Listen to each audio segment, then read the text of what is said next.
Today we're going to be looking at a 2012 Honda Pilot EXL top trim, 4 different trims.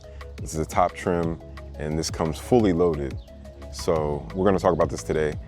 Let's go ahead and start off with the exterior. Now this was from 2012. If you look at a lot of Hondas and Acuras from this generation, they shared a lot of different design cues with each other. You have these squared off headlights right here. You have the typical Honda grille from that generation. You have fog lights at the bottom so you can cut through the fog and see better.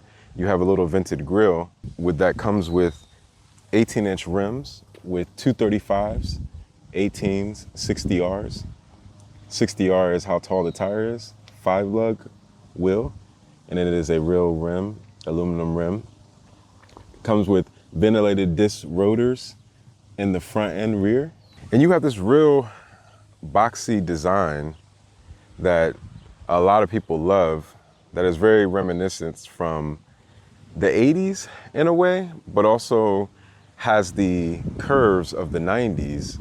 And as you can see, this is a 4-wheel drive version, and we're gonna sort of kind of get into the 4-wheel drive a little bit later, because it's not necessarily always 4-wheel drive. A lot of times when it comes to the car world, there's a confusion between all-wheel drive, 4-wheel drive, and different types of all-wheel drives. There's some cars or trucks that are front-wheel drive mostly, and then the computer changes them into all-wheel drive whenever the computer feels that the car is actually slipping. So this is sort of kind of situation we have here. It's not really the most advanced all-wheel drive system, and that's why it's 4-wheel drive, because 4-wheel drive kicks in whenever you slip and you'll have grip on the rear tires. And an all-wheel drive system like a Subaru, a symmetrical all-wheel drive system, will be 50-50 power front to the rear at all times. Now, why would a car company do that? A car company would choose 4-wheel drive because you can get the same gas mileage as a front-wheel drive car, maybe not exactly the same, but close. And you can have the security when you slip, especially in the wintertime, in the snow, and in the rain, and you can transfer power to the rear. So the boxy design, I really love it. I think it's nice, I think it's classic. If you've seen the new 2025 Pilots, you can see the Honda's going back to the boxiness. And I think it's a great design. It's a really nice design. It's going to be classic and timeless, and I think over time people are going to love it. You have a very, I would say, utilitarian type feel with a little bit of luxury. You have some leather seats. This is the fully loaded version, so you have leather seats. You also have heated seats, not cooled though. It's an interesting dynamic. Let me go ahead and close the door for a second. This is a typical Honda thing too, as well. These plastic parts start to fade a little bit with the H. Very easy to find and replace this, but just something that should be noted as well. This is a fully loaded Pilot, so you have volume. You can turn up your volume up and down. You can change the modes as well. You can change the channel of the radio. You have your cruise control over here. You have your cancel, up and down cruise control. And you also have a call function, so you can make calls inside of your vehicle as well. So you have a foot parking brake, and you have your e-brake, which would be over here because this car doesn't have a physical e-brake over near the shifter. Your hood down here, you can pop the hood. You have footrest. You pop the trunk down here. Any type of thing that you need to put right here. There's also a little bit more space right here for coins or little things you can put right there. And I think one thing you'll notice about this interior as we speak about it a little bit more is that you have a lot of place to put things. You can put more stuff right here. You can also have 2 cup holders in a massive amount of room to put anything that you need right here. You can put coins, you can put mail, you can put anything you want. In here, you also have a place where you can charge your phone. And then you also have an aux output too as well. And then you also have another charger converter cord in there as well. Pretty nice, a lot of storage. You come over here, you can put, I don't know what you would put in here, but you could put a lot of different things right here, especially if you're on a long road trip and you have some food, some condiments, some ketchups and stuff, you can put it right there. I think that's pretty nice of Honda to add that in there as well. And that same theme goes around the whole car. There's lots of storage area to put things, and it's very airy feeling. This is the top model, so it also does come with sunroof, which I love. And you have all kind of assortment of buttons that I think a lot of people will love because it's a physical touch and it's muscle memory. You touch it, it's there, it's always there, no need for touchscreen, you know it works. Here you have heated seats, no cooled seats, but you do have heated seats. All the control dials are very easy to use.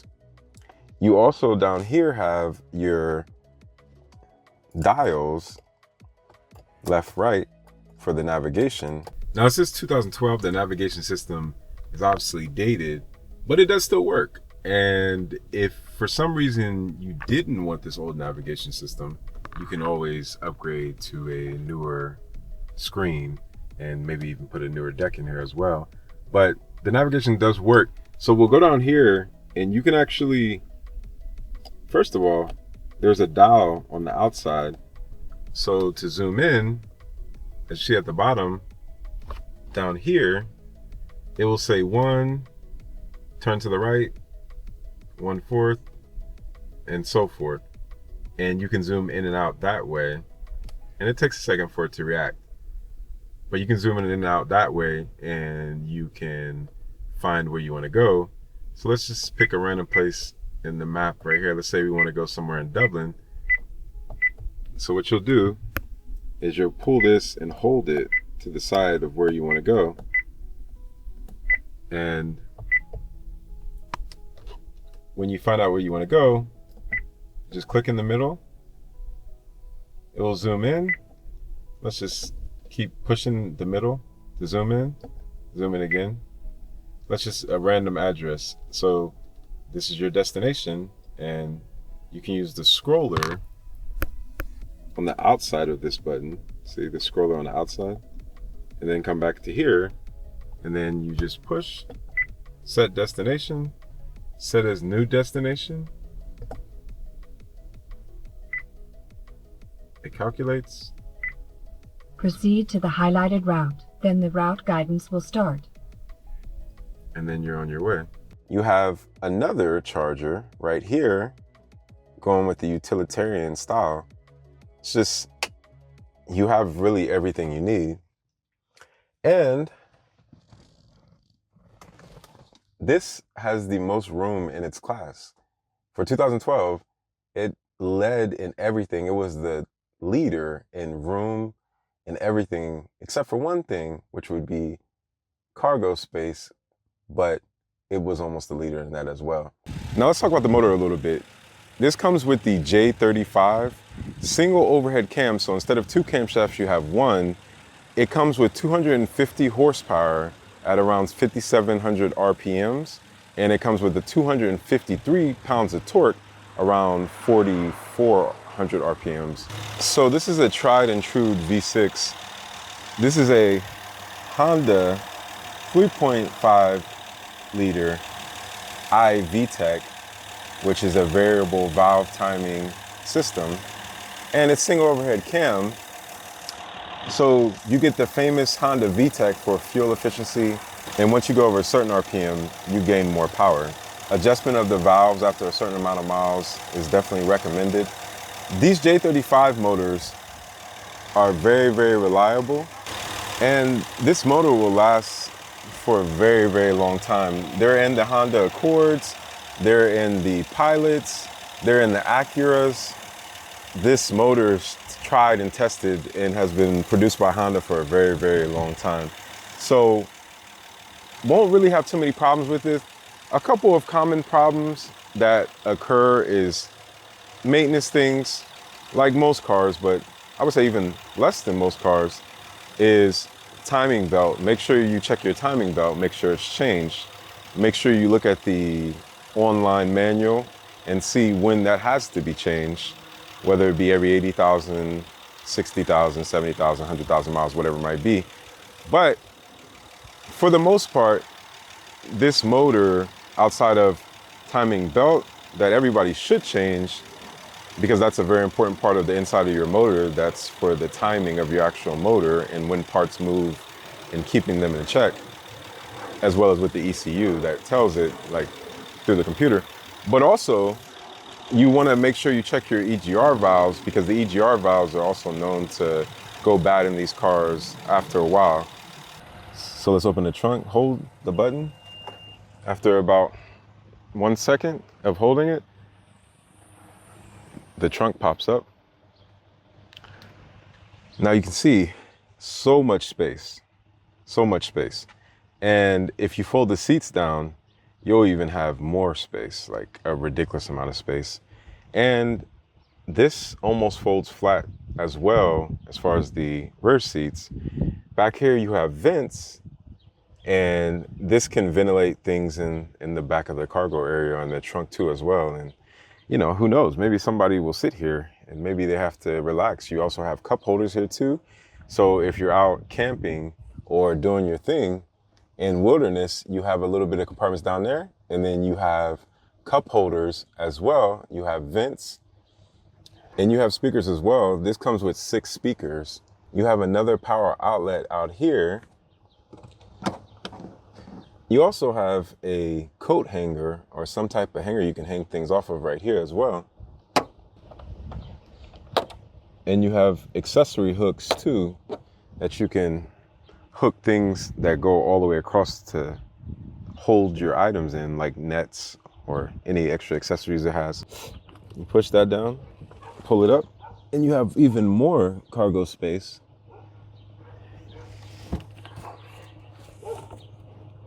Open this area up. You should have a jack in there. I don't have mine in there because it's out right now, but there should always be a jack in there. Spare tire. Now let's come out the trunk real fast. Let's go under here. Under these cars is where your spare tire is at. So if you have a lot of trucks, I'm gonna say all, but most trucks, the spare tire is gonna be under the car.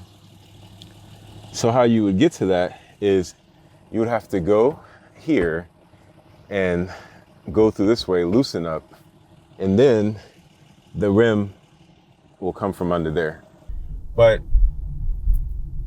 this car is actually very smooth and it handles bumps pretty well, especially normal driving on day to day. Now, I won't say that this has the refinement of a Acura, of course not, because it's a Honda. So if you're coming from a MDX, or you had an older MDX, even this generation MDX, Acura MDX or RDX, which is the smaller version or the compact crossover, I wouldn't say it's as comfortable as those two cars, especially the MDX. But I think that it's comfortable enough for being a Honda Pilot. And I think that it definitely gives off the characteristics of being more utilitarian. But as far as ride quality, especially when you go to a speed bump, you slow down, it can be a little bit floaty, I'm not gonna lie, like just a little floaty. And that floatiness is something that might be a deal breaker for some people.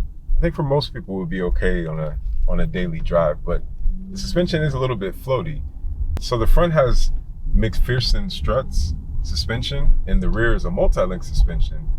So even though this car possibly to some extent looks like it can go off-road, and it can lightly go off-road, this is not a Toyota Land Cruiser, this is not a Land Rover Defender, and we'll actually look into that VTM4 lock system in a minute, but it's more of a lightweight off-roader. You can go a little bit, you can go through the mud, through the rocks, but this is more of a front-wheel drive city car or city truck more than anything. Now, this car does have over 100,000 miles on it, but there definitely is road noise, specifically from the sunroof. The J35 single overhead cam V6 3.5 liter. Let's see how she sings.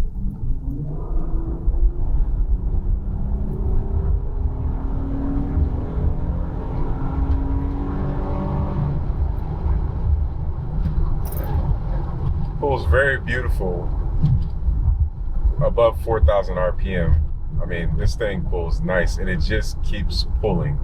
It just keeps pulling. You do feel that torque. This is more of a mid-range motor. So Redline is around 62 to 6,300 RPMs. It loves to sing and rev higher, but I would say this is definitely, the J series is definitely a mid-range motor. Anywhere between 3,500 to 6,000. This motor just wants to keep going and going and going and pulling.